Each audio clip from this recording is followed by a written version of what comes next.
256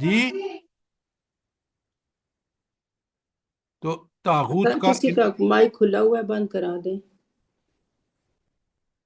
ذرا مائک دیکھو بھائی۔ اچھا، تو پہلی چیز جو ہے وَمَن یکفر بالطاغوت، یہ جو کلمہ پڑھتے ہیں ہم لا الہ الا اللہ محمد الرسول اللہ، اس میں یہ فَمَن یکفر طاغوت کا ایکویولنٹ کیا ہے وہاں پر؟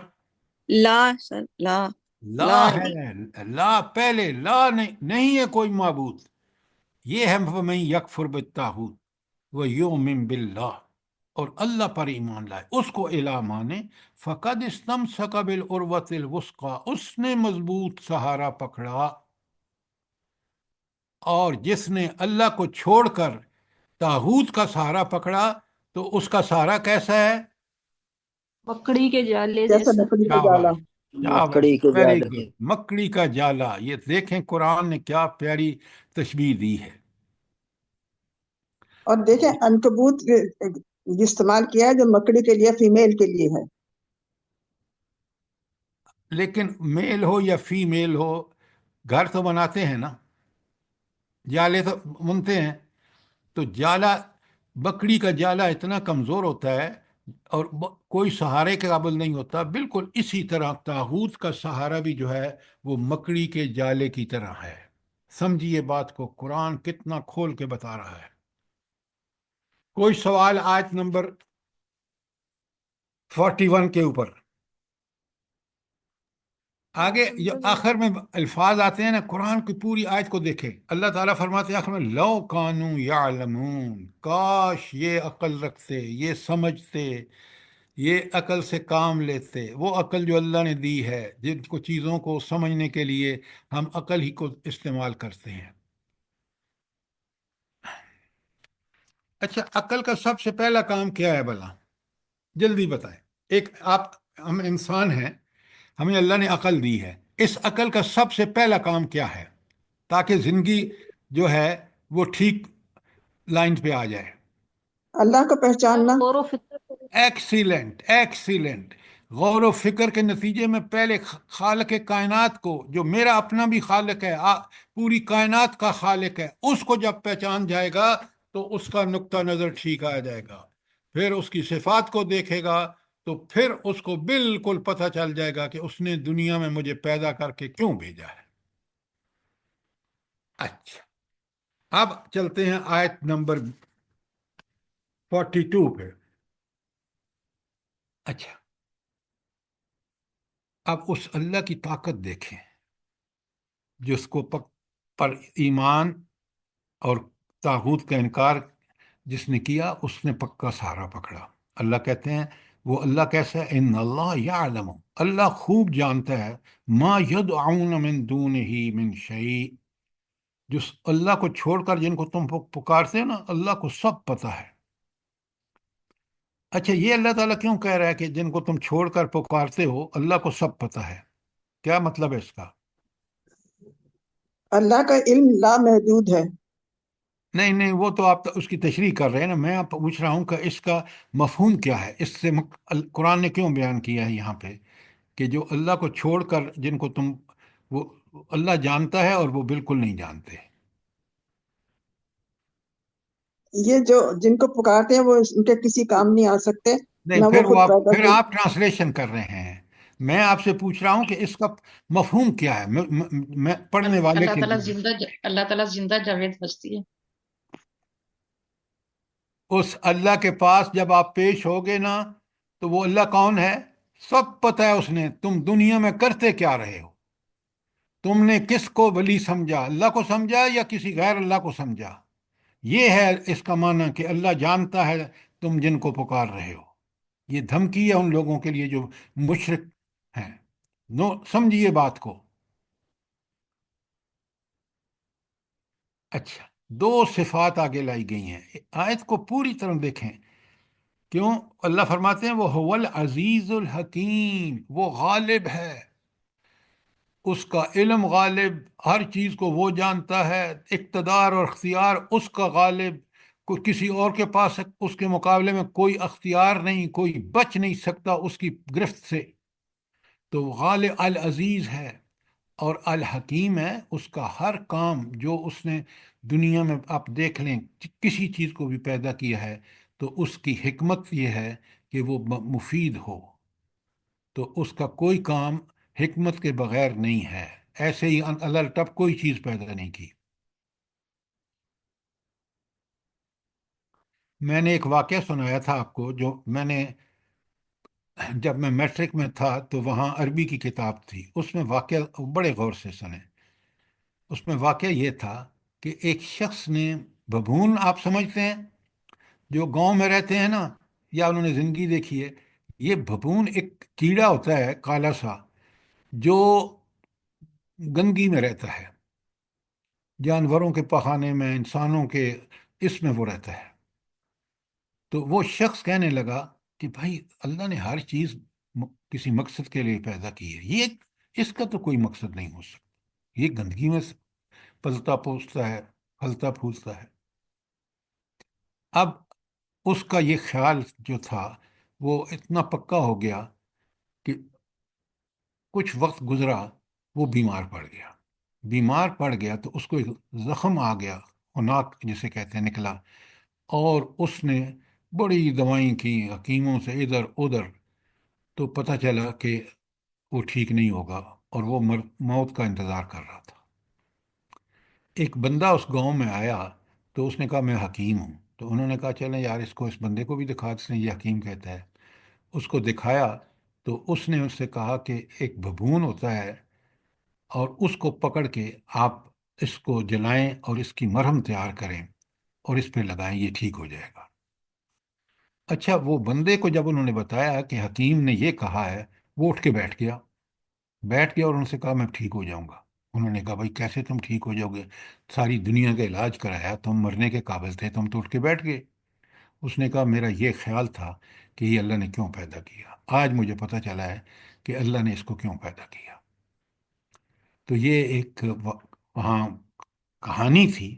تو دیکھیں کہ اللہ تعالیٰ نے ہر چیز ایک با مقصد پیدا کی ہے، بے مقصد ہرگز پیدا نہیں کی. بالکل ہر چیز جو ہے مقصد کا ہے، ہر چیز کا اصل مقصد بے مقصد کوئی چیز نہیں ہے. دیکھیں وہ کیا کیڑا تھا، نفرت کرتا تھا، اور دیکھیں ذرا. اور آپ یہ دیکھیں الحکیم کا لفظ ہے، اللہ حکمت کے کوئی کام خالی نہیں ہے. آپ دیکھیں ایک سورج کو دیکھیں، کتنے فائدے ہیں پوری دنیا کو، روشنی اور فوٹو سنتھسس کے ذریعے یہ سارے پودے جو ہیں وہ غذا لے رہے ہیں اس سورج کی گرمی سے. تو رب کے کرم دیکھیں. تو یہاں وَهُوَ الْعَزِيزُ الحکیم کو ہلکا نہ سمجھیں. عزیز کا مطلب ہے غالب وہ ہے. اور آخرت میں سوائے، کیونکہ وہ اس کو پتہ ہے، لہٰذا تم جو دنیا میں کرتے رہو نا اللہ کے ساتھ شریک ٹھہرا، اس کو پتہ ہے اور وہ پکڑے گا تمہیں اور پھر تم سے حساب بھی لے گا. یہ تھی آیت 42. اچھا، 42 میں اگر آپ دیکھیں نا کہ زمین و آسمان کی تخلیق جو ہے وہ کس کی شہادت، کس نے بنائی ہے؟ اللہ نے بنائی ہے. اور شرک اور دہریت کیا ہے؟ یہ جو لوگ آج کل دہریہ بنے ہوئے نا، فیشن بنا ہوا ہے، ان کے لیے ایک بڑی زبردست شہادت یہ ہے کہ بھائی دیکھو جس ہستی نے زمین و آسمان جیسی چیزیں بنا دی ہیں تو طاقت اور قدرت تو اس کے پاس ہے، العزیز تو وہ ہے. لہٰذا آپ اور میں اگر ہمارے ایمان میں کوئی کمی ہے تو دور ہو جانی چاہیے اس چیز کو پڑھ کے کہ غالب صرف اللہ ہے، اس کی طاقت کے سامنے کوئی دم نہیں مار سکتا. اور انکار جس اللہ کا کر رہے ہیں جو دہریے ہیں، وہ ذرا کائنات میں غور تو کریں، آفاق کی نشانیوں پر دیکھیں، اپنی ذات کے اندر دیکھیں، قرآن کو پڑھیں. یہ تھی آیت 42. کوئی سوال؟ اچھا، بڑے غور سے سنیے آیت 43. وَتِلْكَ الْأَمْثَالُ نَضْرِبُهَا لِلنَّاسِ. یہ ہیں وہ مثالیں جو ہم لوگوں کو سمجھانے کے لیے پیش کرتے ہیں. اب اوپر ساری مثالیں آئی ہیں ہمارے پاس. لیکن اللہ آگے فرماتے ہیں اسی آیت میں وما یعقلها الا العالمون، مگر اس کو وہی لوگ سمجھتے ہیں جو علم رکھتے ہیں۔ علم کا مطلب کیا ہے؟ جلدی بتائیں، سر جی ڈگریاں؟ یہ قرآن کا علم کہ جو پڑھتے ہیں، غور و فکر کرتے ہیں، سمجھتے ہیں اس ہاں، قرآن کو۔ بالکل وہ علم۔ دیکھیں نا، اللہ نے عقل دی ہے، عقل کس لیے دی ہے؟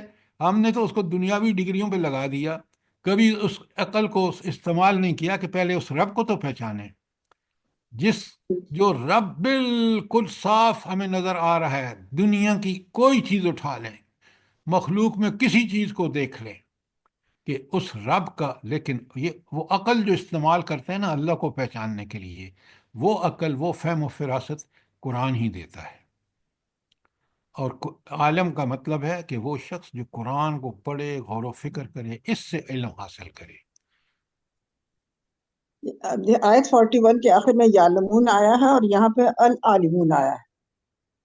بہت اچھا، بہت اچھا، کہ وہاں علم سے مراد وہی علم ہے جو عین انسانی عقل جو ہے، کوئی بھی جس کو اللہ نے عقل دی ہے وہ جب سوچے گا، غور و فکر کرے گا تو العلم کی وجہ سے۔ اور عالمون کا جو ہے وہ بھی العالمون ہے، آپ دیکھیں تو اس علم والے جو ہیں وہ وہی ان مثالوں کو سمجھتے ہیں۔ ورنہ دیکھیں آپ آج بھی دہریے جو ہیں وہ کس بنا پر دہریت کا دعویٰ کر رہے ہیں؟ ہے کوئی اللہ کے علاوہ جس کی طاقت اور قدرت ہو؟ کوئی نہیں ہے۔ اللہ فرماتے ہیں، سنیں شہادت دیکھ، اللہ فرماتے ہیں کیا شہادت ہے؟ خلق اللہ السماوات والارض بالحق، اللہ تعالیٰ نے زمین و آسمان کو حق کے ساتھ پیدا کیا ہے۔ زمین و آسمان ہو یا اس کی کوئی چیز ہو، وہ برحق ہے۔ اللہ نے اس کو بالکل ٹھیک ٹھیک انسانوں کے با مقصد بنایا ہے، انسانوں کے فائدے کے لیے بنایا ہے۔ ان فی ذالک لآیات للمؤمنین، تو زمین ساری، ہاں، اس میں نشانیاں ہیں کس کے لیے؟ جو ایمان لائیں۔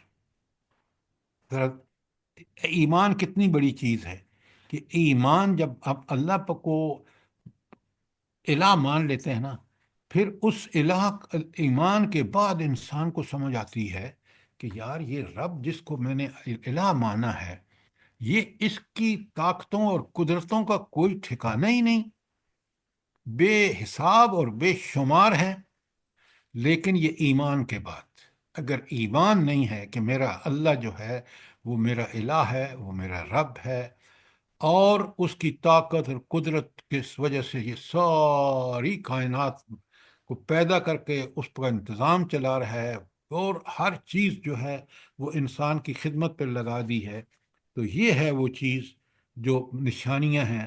اب یہ نشانیاں کیا ہیں؟ بڑے غور سے دیکھیں۔ ایمان کے بعد اس کو آیات کائنات ہوں، کائنات کے جتنی آیات انفس ہوں، ذات میں نشانیاں ہوں، اور جن کی طرف قرآن نے اشارہ کیا ہے کہ زمین و آسمان کو دیکھو، تو پھر انسان کو، مومن جو ہے جس کا ایمان پکا اور سچا اللہ پر ہوتا ہے، وہ شخص جو ہے وہ بالکل اس ٹھیک ٹھیک سمجھ لیتا ہے کہ ایک نہیں، ہزاروں نشانیاں ہیں جس سے مجھے میرے رب کے، اللہ کے رب ہونے، اللہ کے الہ ہونے، اللہ کے العزیز ہونے، اللہ کے الحکیم ہونے کی ساری گواہیاں، ساری شہادتیں، سارے دلائل مجھے مل جاتے ہیں۔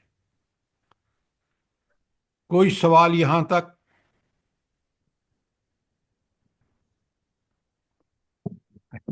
آپ جزاک ذرا، اللہ سر جی، سمجھ آ گئی ہے، جزاک اللہ۔ نہیں، اب اگلی آیت پڑھے تھے نا، پھر آپ کو مزہ آئے گا۔ آیت نمبر 45۔ اب اللہ تعالیٰ اپنے نبی سے کہتے ہیں، اور نبی سے جب بات فرمائی جاتی ہے تو پوری امت جو اس پر ایمان لاتی ہے اسی کے لیے، ان سب کے لیے ہے۔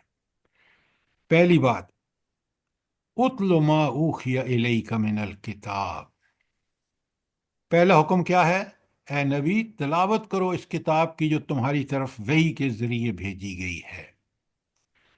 اب اس کے اوپر لکھے نمبر 1، نمبر 2، وَأَقِمِ الصَّلَاةَ، نماز قائم کرو۔ کیوں نماز قائم کرو؟ ان الصلاۃ تنہی عن الفحشاء والمنکر، کیونکہ نماز روکتی ہے فحشی سے بھی اور منکرات سے بھی۔ تو یہ تو نماز ہو گئی اس کے فائدے. پھر تیسری بات لکھیں وَلِ ذکر اللہ اکبر، اور اللہ کا تعالیٰ کا ذکر بڑی چیز ہے. یہ سب کچھ کون بتا رہا ہے؟ جلدی بتائیں. اللہ تعالیٰ نبی نہیں کریم صلی اللہ علیہ وسلم کو بتا رہے ہیں. نہیں، آج کے آیت میں پڑھے نا واللہ یعلم ما تصنعون، اللہ جانتا ہے جو تم کر رہے ہو. یہ وہ اللہ بتا رہا ہے. دیکھیں اللہ کی صفت آئی ہے ما تصنعون، خوب واقف ہے. اب اس آیت کو اگر آپ نے صرف ثواب کے لیے پڑھا ہے نا تو بڑی زیادتی ہے. بڑی قرآن نے کھول کے یہ چار چیزیں. سب سے پہلے اتل ما اوحی الیک من الکتاب، نبی کریم صلی اللہ علیہ وسلم کو اللہ تعالیٰ حکم دے رہے ہیں کہ پڑھو جو کچھ اس کتاب میں ہے. اب ذرا مجھے بتائیں کہ یہ جو تلاوت کا حکم آیا ہے کہ تلاوت کرو اس کتاب کی، یہ کتاب کی تلاوت جو ہے اس کا کیا فائدہ ہوگا؟ قرآن سے دلیل لانی ہے آپ نے.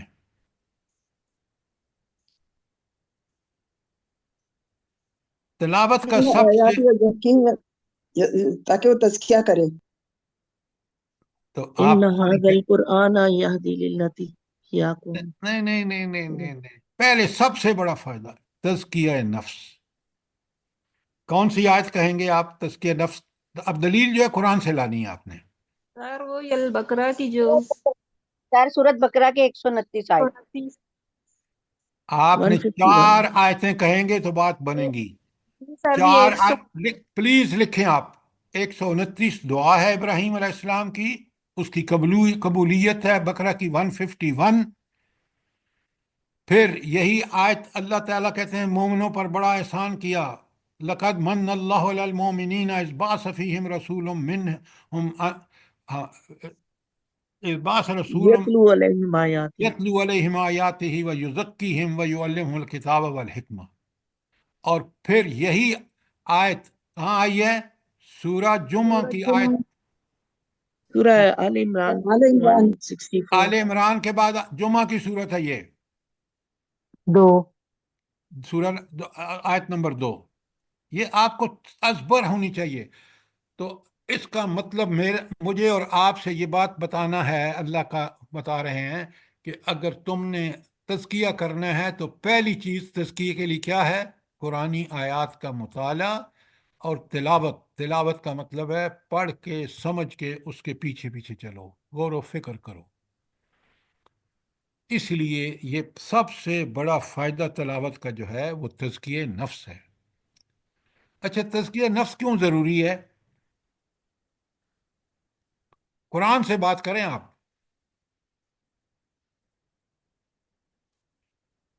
قد افلح من تزکا، کامیاب وہ ہوا دنیا اور آخرت میں جس نے اپنا تزکیہ کر لیا. لکھیں اپنے پاس.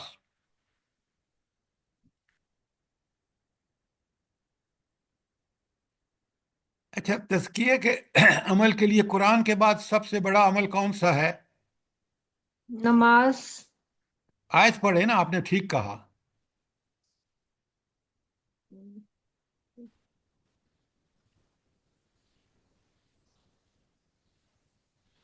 سر اب دیکھیں ذہن میں نہیں آ رہی ہے، وہ سورۃ اعلیٰ کی آیت ہے.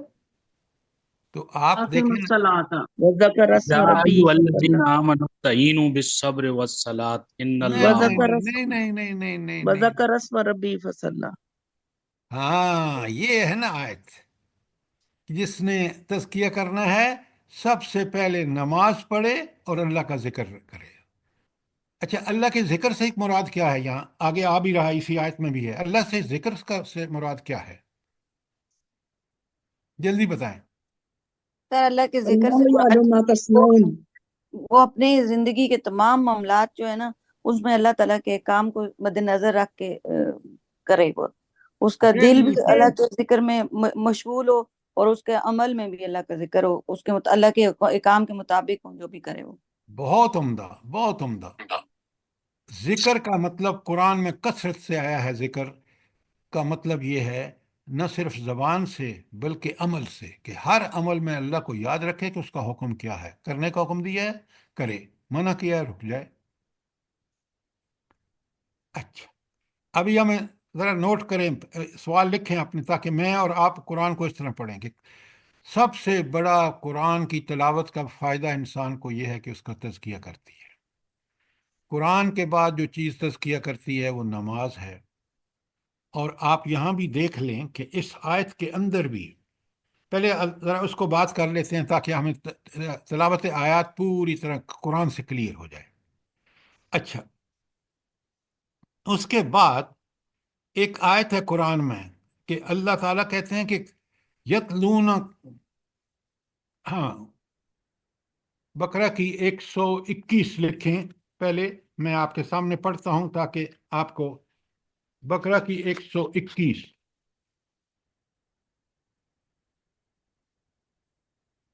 الذین آتیناہم الکتاب، وہ لوگ جن کو ہم کتاب دیتے ہیں، یعنی قرآن اللہ نے ہمیں کتاب دی ہے، یتلون حق تلاوتہ، اس کتاب کی آیات کے آیات کی تلاوت کا حق ادا کرتے ہیں۔ اولئک یؤمنون بہ، یہ ہیں وہ لوگ جو اس پر ایمان رکھتے ہیں۔ تو قرآن پر ایمان کس کا ہو؟ یہاں قرآن شرط لگا دی اللہ تعالیٰ نے، قرآن پر ایمان کس کا ہوگا؟ جلدی بتائیں۔ حق کا تلاوتی وہ پڑھے گا، حق سمجھے گا۔ تلاوت ہی، یاد جو کریں۔ اس کی تلاوت کا حق ادا کرے۔ اور تلاوت کا، یہ بقرہ کی 121 ہے، تلاوت کا حق یہ ہے کہ قرآن کو پڑھے، پڑھ کے سمجھے، سمجھ کے غور و فکر کرے، اس کی حقانیت کو تسلیم کرے اور اس کے مطابق عمل کرے۔ یہ ہے تلاوت کا حق۔ تو لکھ لیا آپ نے؟ جی سر۔ اب ہم نے قرآن کی تلاوت اسی طرح کرنی ہے، یہ رمضان کا میسج ہے آپ کے نام۔ اچھا، اس کے بعد جب تلاوت کا حق ادا کرے گا تو پھر اس کو فائدہ کیا ہوگا؟ قرآن کیا بتاتا ہے؟ زادتہم ایمانا، تنہا عن الفحشاء والمنکر۔ ایکسیلنٹ، نہیں ادھر ادھر کی مت چھوڑیں۔ زادت، وَإِذَا تُلِيَتْ عَلَيْهِمْ آيَاتُهُ زَادَتْهُمْ ایمانا، تو تلاوت کا جس نے حق ادا کیا اس کا ایمان میں اضافہ ہوگا۔ کوئی آیت، ابھی یہی آیت آپ دیکھ لیں جو ہم پڑھ رہے ہیں، کس قدر ہمارے ایمان میں اضافہ ہو رہا ہے، کیوں؟ ہم اس کو سمجھ رہے ہیں، غور و فکر کر رہے ہیں۔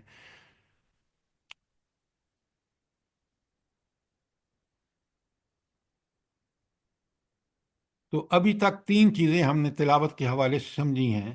پہلی یہ کہ تلاوت کا مقصد قرآن نے بتایا کہ تزکیہ نفس ہے۔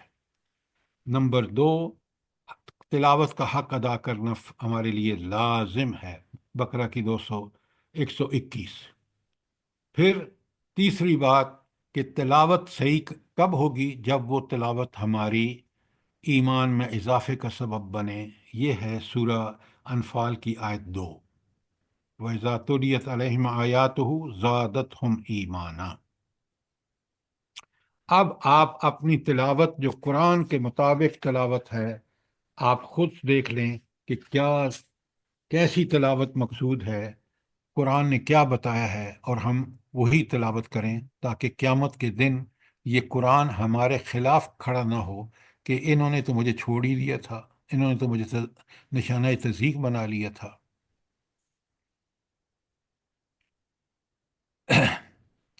ہمیں وہ ساری جو فضائل قرآن کی احادیث اور آیات ہیں نا، سب پتہ ہے، لیکن میں علماء کی بات کر رہا ہوں۔ رات میں جس مسجد میں تراویح پڑھتا ہوں نا، تو مولوی صاحب نے آج ختم ہونا ہے، تو انہوں نے کہا جی اتنے ہزار فرشتے اترتے ہیں جہاں ختم قرآن کی محفل ہوتی ہے۔ اب کوئی مولوی صاحب یہ کیوں نہیں آگے بتاتے کہ یہ اس ختم قرآن کی جس کی تلاوت کا حق ادا کیا گیا ہو؟ ورنہ اگر اسی میں قرآن سن کے ہم رات کو قرآن سنیں، صبح جا کے روزہ بھی رکھیں، لیکن نہ روزے کا حق ادا کریں، نہ تلاوت کا سنیں جو اس کے احکامات پہ عمل کریں، تو اللہ تعالیٰ کی ہمارے اوپر رحمتیں ہوں گی؟ رحمت تو مشروط ہے۔ اگر آپ نے ہدایت حاصل کی ہے جیسا اس آیت میں موجود ہے، تو آپ کو اللہ آپ کے ساتھ سارے وعدے پورے کرے گا۔ لیکن اگر اس کی خلاف ورزی ہو رہی ہے، آپ اگر وہ ویڈیو دیکھیں نا کہ کس قدر نیتن ہاؤ تباہی کر رہا ہے، اور اس نے وارننگ دے رکھی ہے کہ عید سے پہلے پہلے خالی کر دو غزہ، اور جو تباہی پھیلا رہا ہے، اور مسلمان حکمران ہوں عوام ہوں کسی کے کان پر جوں نہیں رونگ رہی الا ماشاء اللہ۔ تو اللہ کی رحمتیں ہوں گی۔ قرآن تو کہتا ہے کہ جہاں بھی ظلم ہو رہا ہو، یہ بچے اور یہ جو بوڑھے عورتیں اور آوازیں دے رہی ہیں کہ کیا آپ ہماری قوم نہیں سن رہی، مسلمان قوم دنیا آج کی؟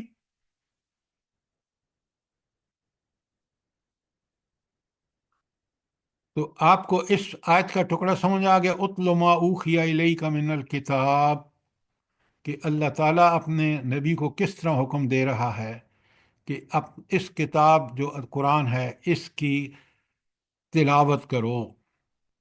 کوئی سوال یہاں پر جلدی بتائیں۔ الحمدللہ سر جی سمجھ آئے گا۔ اچھا، اب آگے فوراً کہا وَأَقِمِ الصَّلَاةَ، عمل میں سب سے پہلی چیز یہ جو 5 وقت کی نماز ہے اس کو اقیم الصلاۃ کہا، نماز کو قائم کرو اس کے ظاہری اور باطنی آداب کے ساتھ۔ اچھا، یہ آداب کیوں ضروری ہیں؟ اگر یہ آداب مسنگ ہو نا تو بڑے غور سے سنیے، اگر یہ آداب مسنگ ہوں تو پھر نماز قائم نہیں ہوتی۔ قائم نماز ہوتی ہے ظاہری آداب، پھر لکھ لیں پیر نمبر 1 ظاہری آداب میں نمبر 1 پر ہے طہارت و پاکیزگی، پوری طرح وضو سنت کے مطابق۔ نمبر 2 وقت کی پابندی۔ نمبر 3 نماز کی پابندی۔ نمبر 4 نماز با جماعت کا اہتمام مردوں کے لیے۔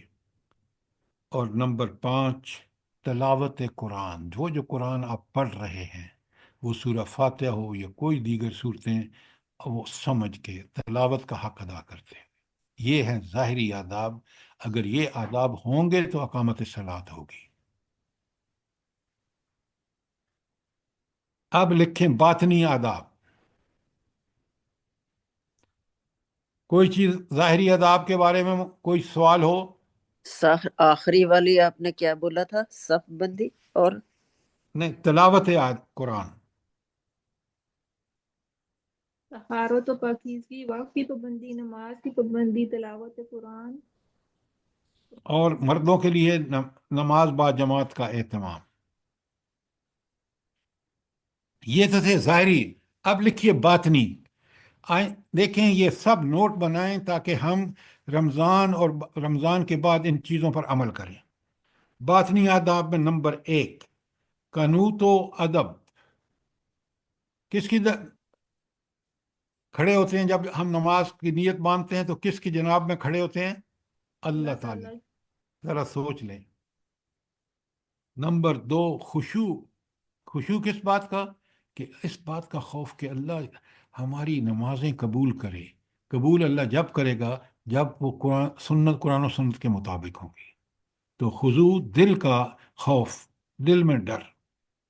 نمبر 3 تبتل، وتبتل الیہ تبتیلا۔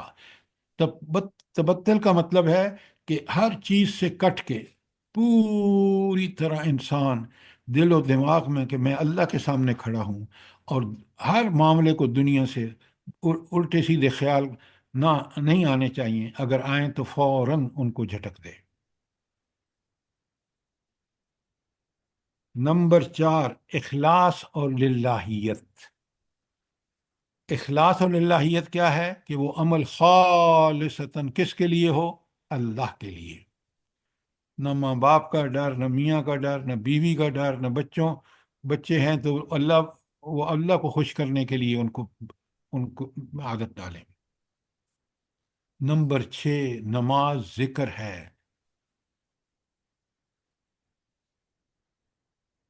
اور باطنی آداب میں انتہائی اہم فہم و تدبر۔ فہم و تدبر کا مطلب کیا ہے بھلا نماز میں؟ سر جو کچھ پڑھ رہے ہیں وہ سمجھ بھی ہے، اس کا فہم بھی ہے۔ کیا پڑھ رہے ہیں نماز میں؟ سر جو نماز میں جو قرآن پڑھتے ہیں ہم، باقی بھی ساری نماز سر جی جو کچھ تسبیحات تسبیحات آپ نماز نیت مانتے ہیں تو اللہ اکبر، کیا اللہ ہی کو آپ بڑا سب سے بڑا سمجھتے ہیں؟ رکوع میں جاتے ہیں تو سبحان ربی العظیم، کیا اس رب کو عظیم مانتے ہیں؟ اور جب سجدے میں آپ جاتے ہیں تو کہتے ہیں سبحان ربی العالی، سب سے اعلیٰ سب سے بلند تر ذات اللہ تعالیٰ کی ہے کائنات میں، جس نے اس کائنات کو پیدا فرمایا اور اس کو چلا بھی رہا ہے۔ یہ ہے فہم و تدبر نماز کے سارے کلمات، چاہے وہ تسبیحات ہوں یا قرآن ہو، اس کا فہم و تدبر۔ اور آخری بات کیا رہ گئی یہ جلدی بتائیں؟ آپ سب ماشاءاللہ نمازی ہیں، وہ حدیث بھول گئے ہیں آپ کے قرب الہی، کہ جو آیت کا ہم پڑھتے ہیں سورہ فاتحہ کی، اللہ نے کس طرح حدیث میں بتایا ہے کہ اللہ اس کا جواب دے رہا ہوتا ہے۔ بندہ یہ کہتا ہے اللہ تعالیٰ یہ فرماتے ہیں، بندہ یہ کہتا ہے اللہ تعالیٰ یہ فرماتے ہیں۔ قرب الہی، یہ ہیں وہ ظاہری اور باطنی آداب جو مجھے اور آپ کو بجا لانے چاہیے تاکہ ہماری نماز اقامت نماز ہو۔ کوئی سوال یہاں تک؟ ابھی آگے ایک ایک چیز کو سمجھیں گے۔ آگے اللہ تعالیٰ فرماتے ہیں آیت 45 میں، ان الصلاۃ تنہا عن الفحشاء والمنکر، نماز کا سب سے بڑا فائدہ یہ ہے کہ آپ کو فحاشی اور منکرات سے روکتی ہے۔ اچھا، یہ فحاشی کیا چیز ہے؟ جلدی بتائیں۔ ایسی تمام برائیاں جو عقلاً اور شرعاً بنا ہوں۔ نہیں، یہ غلط ڈیفینیشن ہے، صحیح ڈیفینیشن بتائیں۔ میں نے کہا کہ فحشا کی فحش کیا چیز ہے؟ سر بے حیائی آپ جو آپ نے بتایا وہ تو منکرات بھی اس میں آتی ہیں۔ جی، بے حیائی، بے پردگی، شیطانی کام۔ یہ تو بڑا آسان ہے، لیکن یہ انسان اب بڑے غور سے سنیں اور اس کو سمجھیں، لکھیں۔ آپ بات کہہ دیتے ہیں لیکن اس بات کا مفہوم سننے والے کو بھی پوری طرح سمجھ آنا چاہیے۔ یہ جو شہوانی جذبات ہیں نا، انگریزی میں اس کو کہتے ہیں سیکشول ڈیزائرز، ان کی بے اعتدالی جو ہے، اس میں جو انسان زیادتیاں کرتا ہے، دیکھیں نا، یہ جو انسان آدھا لباس پہنے باہر نکل جاتا ہے، یہ خواتین جو آج کل سر سے ننگی باہر نکل جاتی ہیں، یہ سارے شہوانی جذبات کو کنٹرول نہ کرنے کی وجہ سے ہے۔ تو اگر شہوانی جذبات کو کھلا چھوڑ دیا جائے تو اس سے پھر یہ برائیاں، بے حیائی وغیرہ وجود میں آتی ہے۔ تو بے حیائی وہ ہے جیسے ننگا پن ہے، جیسے یہ اس کی سب سے بڑی مثال قوم لوط ہے۔ تو فحشائی کا اگر آپ نے دیکھنا ہے تو قوم لوط کو دیکھیں۔ اور یہ ہے شہوانی جذبات، جو سیکشول ڈیزائرز ہیں، ان کو جب آدمی کھلا چھوڑ دیتا ہے تو پھر وہ بے حیائی کے سارے کام ہوتے ہیں۔ اب بے حیائی پہ کوئی سوال ہو آپ کا؟ اگر نماز بے حیائی سے باز نہیں رکھ رہی تو پھر بندہ نماز نہیں پڑھ رہا، اقامت نماز نہیں کر رہا۔ دوسری بات جو ہے، تنہا عن الفحشاء والمنکر، یہ منکر کیا ہے؟ جلدی بتائیں۔ ہر وہ کام جو اللہ کی نافرمانی میں کیا جائے۔ میڈم، یہ آپ جو ڈیفینیشن کر رہی ہیں نا، وہ تو فحاشی بھی تو اللہ کے اس کے میں کرتے ہیں، نافرمانی میں کرتے ہیں۔ سر جی، اللہ کو احکام کو صحیح نہ سمجھنا، اسے لاپرواہی کرنا۔ پلیز اب لکھیں، جب میں لکھوا رہا ہوں تو لکھیں تاکہ دیکھیں، فحاشی ہے جو شہوانی جذبات ہیں ان کی بے اعتدالی، اور اگر غور سے سنیں طمع اور حرص یعنی لالچ وغیرہ کی، اس میں جب بے اعتدالی آتی ہے، اور جب حب جاہ اور مال کی زیادتی کا انسان عمل کرتا ہے اس پر، تو پھر یہ منکرات وجود میں آتی ہیں۔ کون سی؟ جو لالچ اور طمع اور حرص کی وجہ بے اعتدالی ہو تو منکرات، اور نمبر 2، جب انسان مال اور عہدوں کے چکر میں پڑ کے جو غلط کاریاں کرتا ہے تو وہ بھی منکرات میں آتا ہے۔ اچھا، اب ہم نے پہلے کہا کہ فحشا کی اگر مثال ہے تو وہ قوم لوط ہے، تو مجھے بتائیں کہ کون سی قوم ہے جس نے منکرات کا ارتکاب کیا؟ حضرت شعیب علیہ السلام کی قوم۔ قوم عاد اور قوم سمود نہیں تھی؟ دیکھیں نا، آپ نے بالکل ٹھیک کہا، قوم شعیب جو تھی وہ معاشی منکرات کی مرتکب ہوئی، اور قوم عاد اور قوم سمود جو تھیں وہ معاشرتی ان میں برائیاں تھیں۔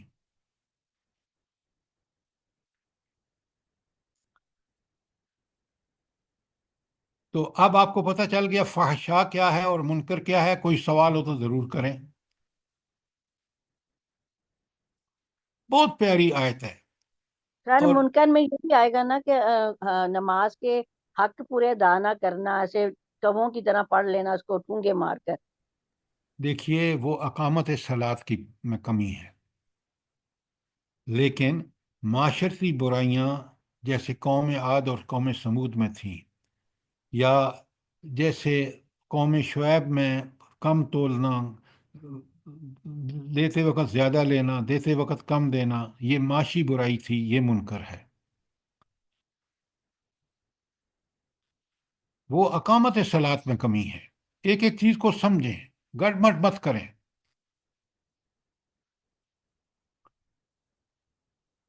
تیسری بات اسی آیت میں وَلَذِكْرُ اللَّهِ اکبر، اور اللہ کا ذکر بہت بڑی چیز ہے، اور بالکل ذکر کو اچھی طرح سمجھیں، زبان سے بھی ذکر اور عمل میں بھی اللہ کا ذکر، کہ اللہ کو یاد کرنا کہ اس کی شریعت جو ہے قرآن و سنت کس چیز کو کرنے کو حکم دیتی ہے وہ کرے، جس سے رکتی ہے منع کرتی ہے اس سے رک جائے، یہ بھی اللہ کا ذکر ہے۔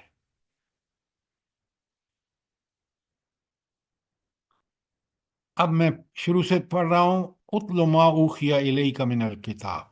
اللہ اپنے نبی کے ذریعے ہمیں حکم دے رہے ہیں کہ تلاوت کرو جو کچھ کتاب میں وحی کیا گیا ہے۔ نمبر 2، اقیم الصلاۃ، نماز کو قائم کرو۔ کیوں؟ اس لیے کہ نماز فحاشی اور بریائی سے روکتی ہے۔ ان الصلاۃ تنہی عن الفحشاء والمنکر۔ تیسری بات، وَلَذِكْرُ اللَّهِ اکبر۔ یہ 3 چیزوں کے بارے میں نے تفصیلاً آپ کو بتایا ہے۔ کوئی سوال ہو پوچھیں، ورنہ آگے جواب دیں مجھے کہ آخر میں اللہ تعالیٰ کہتے ہیں وَاللَّهُ يَعْلَمُ مَا تَصْنَعُونَ، اور جو کچھ تم کر رہے ہو نا اللہ اس کو خوب جانتا ہے۔ یہ کیوں آیا ہے آخر میں؟ یہ پھر دھمکی ہے اللہ تعالیٰ کو کہ آنا تم نے میرے ہی پاس ہے جو بھی کچھ کرو گے تم۔ بالکل آپ نے ٹھیک کہا، لیکن یہ خوشخبری ہے ان لوگوں کے لیے جو یہ سارے کام کریں، اور دھمکی ہے ان لوگوں کے لیے جو اس کے خلاف کریں، کیونکہ اللہ کو سب پتہ ہے۔ مومنوں کو بھی اللہ کہتا ہے نا کہ تم جو کچھ نیکیاں کر رہے ہو نا اللہ خوب واقف ہے، کوئی ضرورت نہیں ہے ان کو لوگوں کو اس میں اظہار کرنے کی، ریاکاری چھوڑ دیں۔ ایک آیت آپ دیکھیں، یہ جو 45 ہے کتنی اہم ہے ہدایت پوائنٹ آف ویو سے، کہ ان پر عمل کر کے کس قدر ہمارے ایمان میں اضافہ ہوتا ہے۔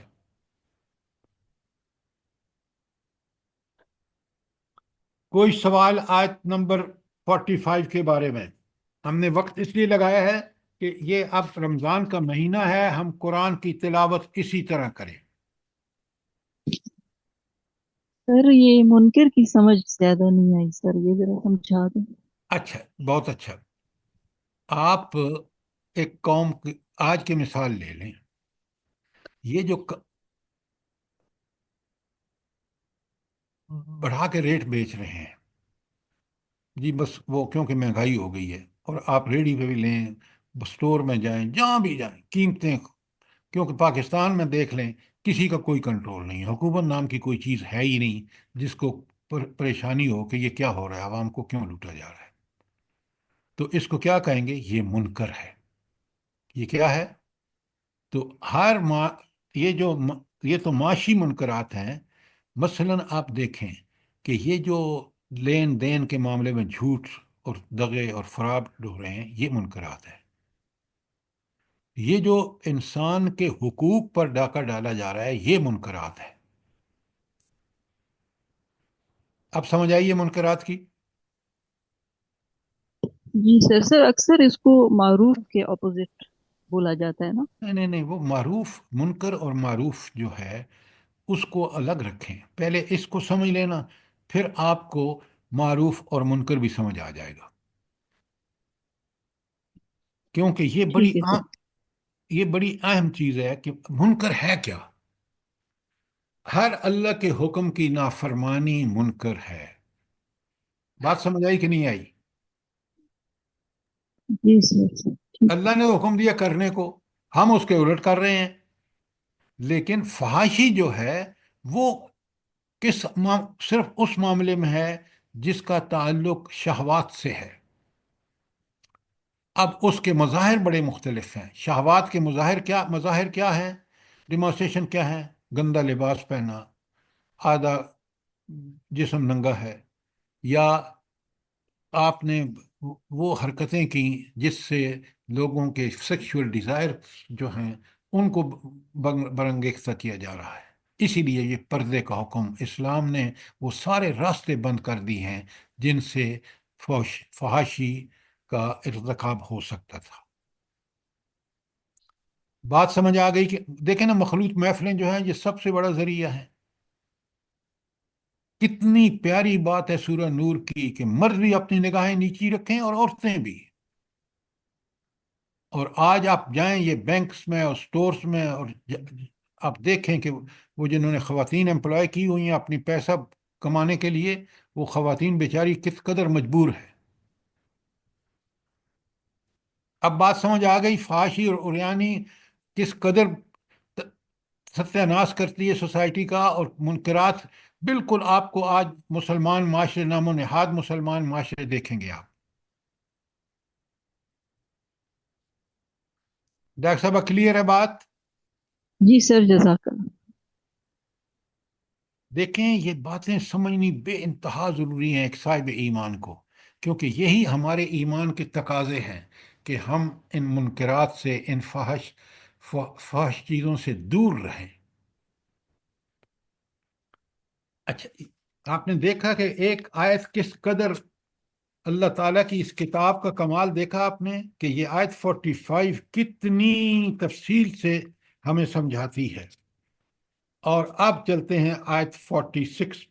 اچھا تھوڑا سا ایک لکھ لیں تاکہ آداب تلاوت بھی ہمیں سمجھ میں رہیں۔ آداب تلاوت کیا ہے؟ قرآن کی نظر سے دیکھیے۔ سب سے پہلے جو ہے وہ قرآن کو جب آپ پڑھنا شروع کریں یا قرآن کی تلاوت کریں، اچھی بات تو یہ ہے باوضو ہو۔ لیکن اگر آپ کے کپڑے، آپ کا جسم پاک ہے تو پھر بھی آپ قرآن پڑھ سکتے ہیں، تلاوت کر سکتے ہیں، لیکن ناپاک کپڑے نہیں ہونے چاہیے، ناپاک جگہ نہیں ہونی چاہیے۔ تو پہلی بات تو یہ ہے کہ پاکیزگی اور طہارت۔ دوسری بات، قرآن پڑھنے سے پہلے اعوذ باللہ ضرور پڑھنا چاہیے۔ اچھا یہ تعوذ کیوں پڑھنا چاہیے بھلا؟ کیا وجہ کیا ہے اس کو ضرور، اور قرآن کیوں مجبور حکم دے رہا ہے؟ وَإِذَا قَرَأْتَ الْقُرْآنَ فَاسْتَعِذْ فَاسْتَعِذْ بِاللَّہ، کیوں؟ بِاللَّهِ مِنَ ہاں الشَّيْطَانِ الرَّجِيمِ، کیوں کہا قرآن نے؟ تاکہ شیطان ذرا میں اس میں دخل اندازی نہ کرے، کیونکہ انسان شعور کے ساتھ اس کو پڑھے، سمجھ کے پڑھے۔ نہیں، اتنی بات سے پہلی بات یہ ہے کہ شیطان کو بڑی تکلیف ہوتی ہے جب آپ قرآن پڑھ کے سمجھ کے اس تلاوت کا حق ادا کرتے ہیں، تو وہ انسان شیطان کے قابو سے وہ اللہ کا بندہ بن جاتا ہے۔ جب اللہ کا بندہ بنتا ہے تو شیطان کا زور اس پہ نہیں چلتا. شیطان نے اللہ تعالیٰ سے یہ وعدہ کیا ہے کہ میں ان سب کو جہنم میں لے کے جاؤں گا، اور جہنم سے بچنے کا واحد ذریعہ تلاوت قرآن ہے، کہ اب اس کو ظاہری اور باطنی آداب کے ساتھ جب قرآن کی تلاوت کریں گے، آپ اس کا حق ادا کریں گے، تو آپ تو اللہ کے بندے بن جائیں گے. شیطان کا زور ہی نہیں. اس لیے منع کیا گیا، ساری حکم دیا گیا کہ شیطان سے پناہ مانگو جب قرآن پڑھنے بیٹھو تو فاستعذ باللہ. اب بات سمجھ آئیے؟ جی سر جی جی. اچھا، یہ آداب تلاوت دیکھ رہے ہیں. طہارت پاکیزگی نمبر 1، نمبر 2 تعوذ پڑھنا، اور نمبر 3 جب قرآن پڑھا جائے تو بڑی خاموشی سے سنو. اچھا، یہ جو میں نے آپ کو بتایا نا کہ قرآن پڑھنے سے پہلے اعوذ باللہ پڑھنے کا حکم ہے، یہ سورہ نحل کی آیت 98 ہے. اب آ گیا کہ جب قرآن پڑھا جائے تو توجہ اور خاموشی سے سنا جائے. وَإِذَا قُرِئَ الْقُرْآنُ فَاسْتَمِعُوا لَعَلَّكُمْ شاباش. سورہ آراف سورہ کی آیت الأعراف. 204، سورہ آراف کی آیت 200 لکھیں تاکہ آپ کو آئندہ قرآن کی تلاوت کے یہ آداب کے ساتھ تلاوت کریں. تو تیسری بات یہ ہے کہ جب قرآن پڑھا جائے تو اسے توجہ اور خاموشی سے سنا جائے. کیوں؟ تاکہ اللہ تعالی ہم پر لعلکم ترحمون، اللہ کا رحم اس تلاوت سے ہوگا جس کو بڑی غور اور توجہ سے سن کر سمعنا و اطعنا کا حق ادا کیا جائے.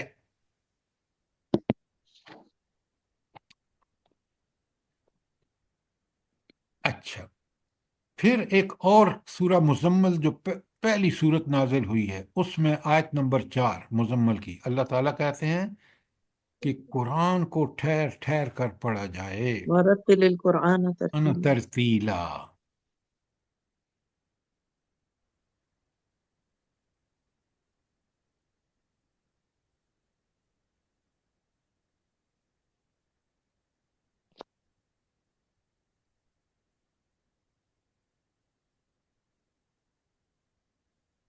یہ چند بڑے بڑے آداب ہیں تلاوت کے جو ہمیں ملحوظ رکھنے چاہیے جب ہم تلاوت کے لیے بیٹھیں. قرآن کو بے توجہی کے ساتھ کبھی نہ پڑھا کریں، یہ اللہ کی کتاب ہے. جب آپ اخبار کو بڑا سمجھ کے پڑھتے ہیں تو یہ پتہ نہیں ان اخباروں میں حقیقت بھی ہوتی ہے کہ نہیں، جیسے آج پاکستان کے اخبارات ہیں. لیکن قرآن یہ تو میری اور آپ کی زندگی کی ہدایت نامہ ہے. اس کو ان آداب کے ساتھ اور اس طرح پڑھیں جس طرح اللہ نے حکم دیا ہے. یہ آج ہم نے بہت اچھی طرح سمجھ لیا ہے کہ قرآن کی تلاوت کا مفہوم کیا ہے اور تلاوت کے آداب کیا ہیں. اللہ تعالیٰ مجھے بھی اور آپ کو ان پر عمل کرنے کی توفیق عطا فرمائے. اس لیے آمین ثم آمین. بہت ساری آیات ہیں، میں ان سب کا ذکر نہیں کرتا، لیکن 2 احادیث بھی آپ کو سناتا ہوں تاکہ قرآن کے بعد اب ہمیں حدیث سے بھی پتہ چل جائے. بہت ساری حدیث ہیں، میں صرف 2 بتا رہا ہوں.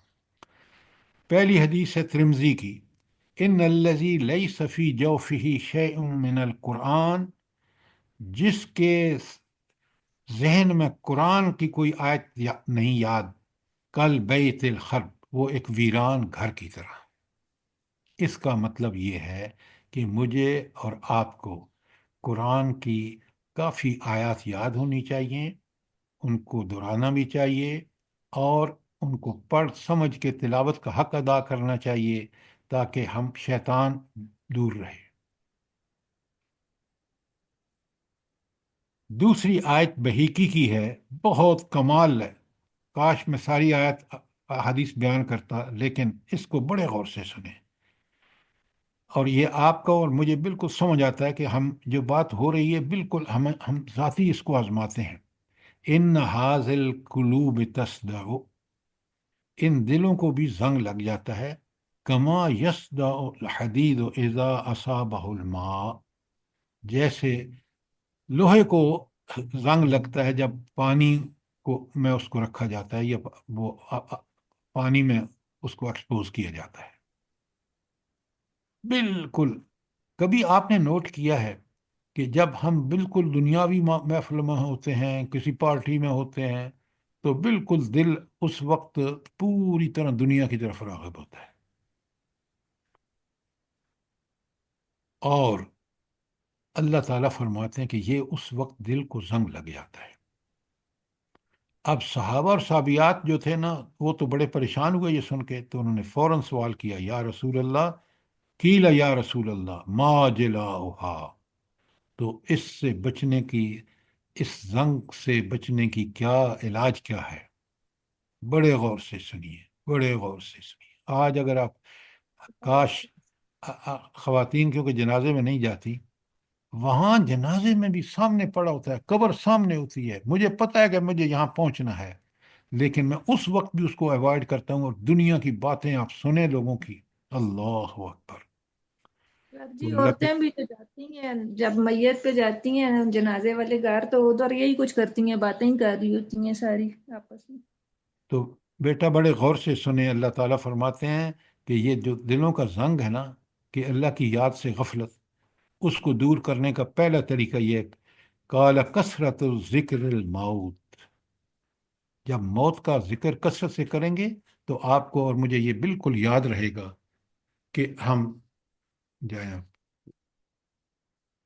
یہ آپ کو اور مجھے بالکل ہمیشہ یاد رہے گا کہ ہم نے اس دنیا کو چھوڑ جانا ہے، اور یہ دنیا کو چھوڑنے کے بعد ہمیں اس رب کے سامنے پیش ہونا ہے، اور پھر اس رب کو سب کچھ پتہ ہے، اس کے سامنے کوئی دم نہیں مار سکتا، کوئی حربہ نہیں چل سکتا سوائے ایمان اور عمل صالح کے۔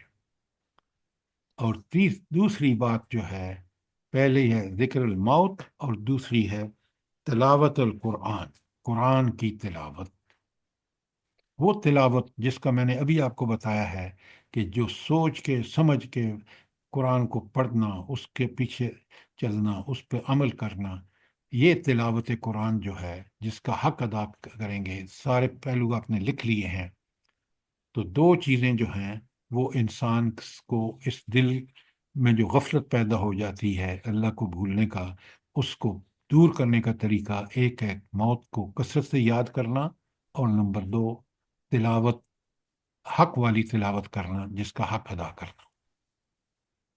تو یہ اللہ پاک ہم سب کو توفیق دے سر۔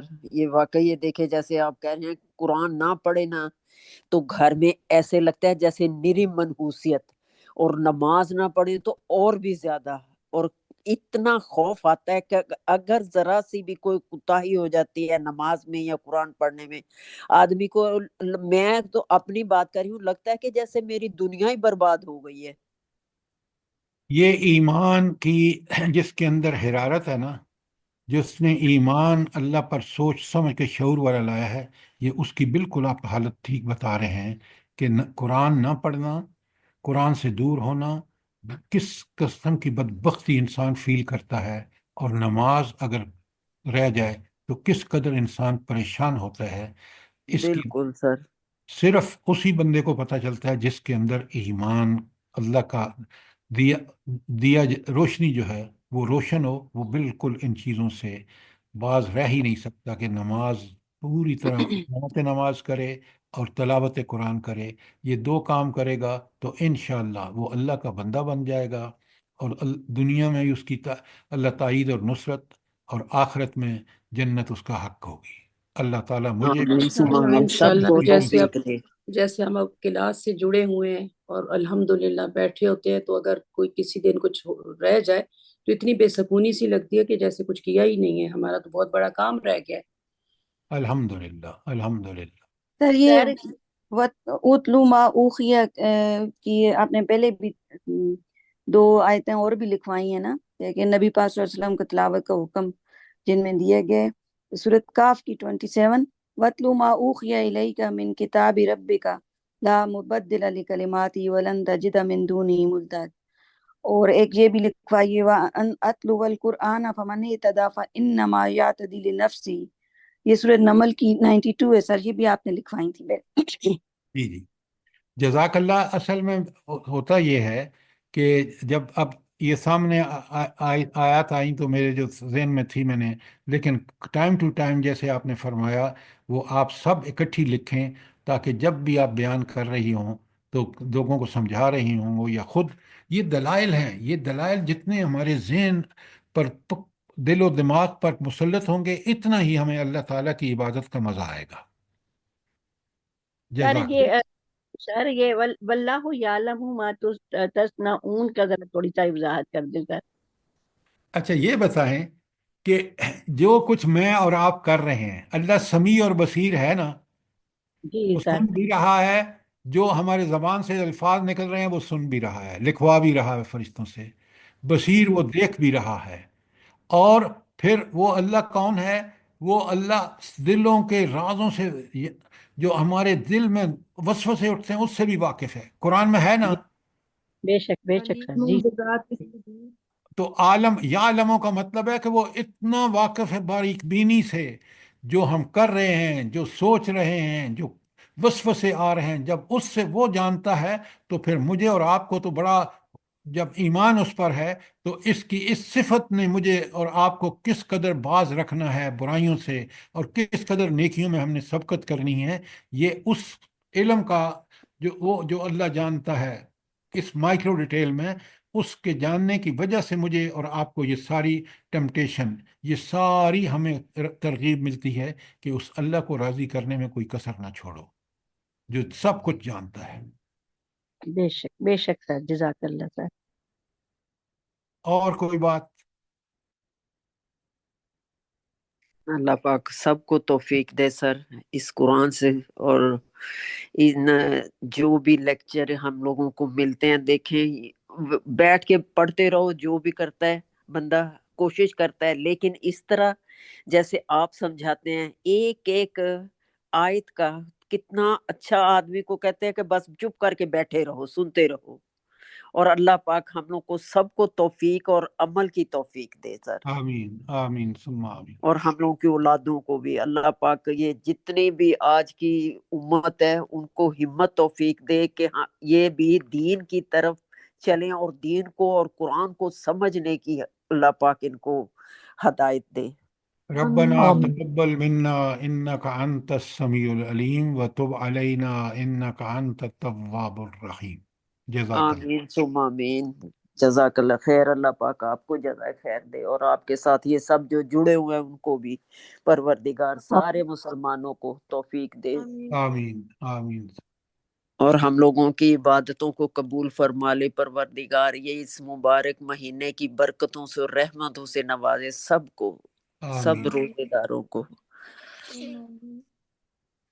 غزہ کے مسلمانوں کے لیے دعائیں کرنا نہ بھولیں، یہی تو ہم کر سکتے ہیں، اور کسی نماز میں ان کو نہ بھولیں، اللہ سے دعائیں اللہ کریں کہ پاک اللہ ان کے تعالیٰ حال پہ بھی رحم کرے پروردگار، ان کا ساتھ